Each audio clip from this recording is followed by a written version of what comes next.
Munjal sir, मैं आपको आमंत्रित करता हूं। साथियों प्रणाम। मंच पे बैठे मेरे सभी वरिष्ठ को मेरा प्रणाम।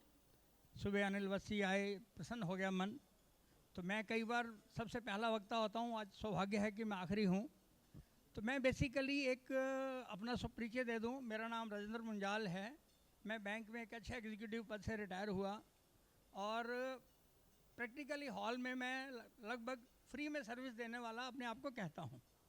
टाइम ज़्यादा नहीं लूँगा कि मैंने जब भारतीय विद्या भवन से ज्योतिष का कोर्स करना सीखा, तब मेरी बैंकिंग में मेरे पास पेंशन नहीं थी और उस टाइम पे 2000 में एक बैंकों ने वीआरएस निकाली थी। चूँकि पेंशन नहीं थी इसलिए मैंने ली नहीं, तो इसलिए परफोर्स मुझे पोस्ट रिटायरमेंट वो सीखना पड़ा। और सौभाग्य से जब तक मैं रिटायर हुआ तब तक बैंकिंग में पेंशन आ गई, तो अब लाख रुपए मिल जाते हैं, इसलिए मुझे पैसे की दरकार नहीं। प्रभु की तरफ से बच्चे बड़े अच्छे सेटल हैं, वहाँ पैसे की दरकार नहीं। इसलिए मैंने इस ज्योतिष को, जैसे उन्होंने कहा कि सच्चे मन से समाज की सेवा के लिए लगाया। उस सेवा में मैं आपसे सबसे पहले रिक्वेस्ट करूँगा कि मेरा नंबर लिख लें। मैं पिछले 10 साल से रोज़ सवेरे मतलब रात को एक ज्योतिष का ब्लॉग लिखता हूँ कि कल का दिन आपको कैसे बिताना है। आप उतना सा भी कर लें तो मेरी गारंटी है, मैं एफिडेविट देता हूँ अपने खून से काट के, कि कभी भी आपका कोई भी कर्म बिगड़ ही नहीं सकता, क्योंकि आप अपने आप में इतने सुधर जाएंगे। तो वो मेरा कृपया अनुरोध है, उतने सा है। और वो जीवन जिया। और मैं अभी भी बात कर रहा था किसी सज्जन से कि मैं अपने आप को सौभाग्यशाली मानता हूँ कि शायद उसी एक अच्छे कर्म के कारण ही इस 70 साल प्लस की उम्र में प्रभु ने मुझे सिर से लेके पाँव तक स्वस्थ रखा हुआ है। मैं उस प्रभु का बहुत बहुत आभारी हूँ, इस ज्योतिष का आभारी हूँ और समाज सेवा का आभारी हूँ। अब मैं आता हूँ अपने विषय पे। वैसे मेरे विषय पे वो कंचन जी ने भी बोला और खुद और भी बड़े बड़े लोगों ने बोल दिया पत्र मिलान के लिए। उसके बावजूद भी 2-3 बातें हैं जो उसके बावजूद भी नहीं आई और फॉर्चुनेटली मैं वो कह के अपनी जगह लूँगा। तो पहले तो कृपया आप अगर मेरा नंबर लिख सकते हैं तो वो है 9039677611। बाकी नया जी से मैं रिक्वेस्ट करूँगा वो ग्रुप में डाल देंगी।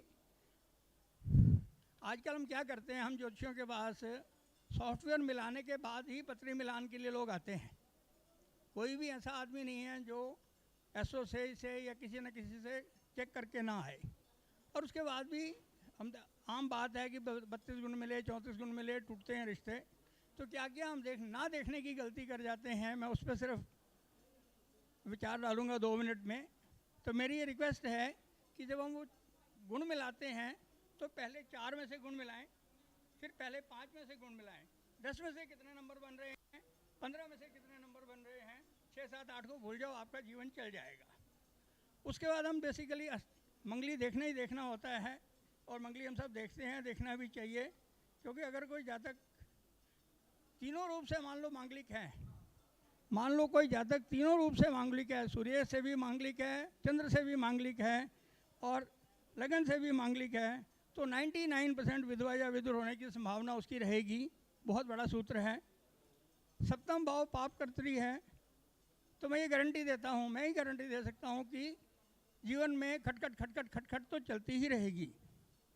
उसके बाद बारी आती है कि लगन राशि, संतान कारक गुरु, शैया सुख कारक शुक्र, आयु कारक शनि, अष्टमेश वगैरह की पोजीशन देखनी है। इसमें हमने देखना है कि संबंध 2, 12 या 6, 8 का नहीं हो। मज़ेदार बात क्या है कि मंगल की कुंडली है, लड़का भी मंगल का है, मेष राशि का है, लड़की भी वृश्चिक की है, मंगल राशि की है, पर संबंध हो गया 1, 8 का, बनेगी नहीं। जीवन चल जाए, जीवन चलाने के लिए मैं आप जैसे ज्योतिषी उसको रास्ता बता देंगे, उसका जीवन चला देंगे, सवाल वो नहीं है। सवाल है सुखपूर्वक जीवन जिताने का, वो नहीं चलेगा। ऐसे ही शनि की राशि है, तो लड़का भी शनि की राशि का है, लड़की भी शनि की राशि की है। एक 10 का है, एक 11 का है, 2, 12 का संबंध हो गया, खटपट रहेगी ही रहेगी। हम ये नहीं कह सकते दोनों की शनि की राशि के बच्चे हैं ये तो चल जाएगी, नहीं। इसके बाद आता है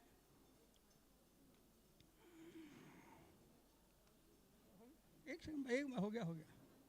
इसके बाद अगर गुरु 5वें भाव में बैठ जाता है, चाहे उसका संबंध 4, 10 का ही बन रहा हो, सिंह और वृश्चिक का, तो भी पुत्र प्राप्ति की संभावना में दिक्कत आएगी। इसी प्रकार जब शुक्र 7वें भाव में बैठ जाता है तो भी जातक को संयमित रहने के लिए ज़रूरत पड़ेगी, वरना उसका कहीं ना कहीं बाहर का लफड़ा होने की संभावनाएं पूरी रह जाती हैं। तो मेरी सिंपल सी ये इतना से रिक्वेस्ट है कि चूँकि हम लोगों की ड्यूटी मार्गदर्शन करने की है, तो हम जितनी स्पष्टता से हो सके, जितने प्रेम से हो सके, जितने अच्छी तरह से हो सके, हमारा ये प्रयास होना चाहिए कि आए हुए व्यक्ति का जीवन मंगलमय बिताना है। उसको मंगलमय करने के लिए हम उसका मंगलमय के सोचेंगे तो प्रभु हमारा मंगल अपने आप करेंगे। वो पैसे देगा, कितने देगा, कब देगा, क्यों नहीं देगा,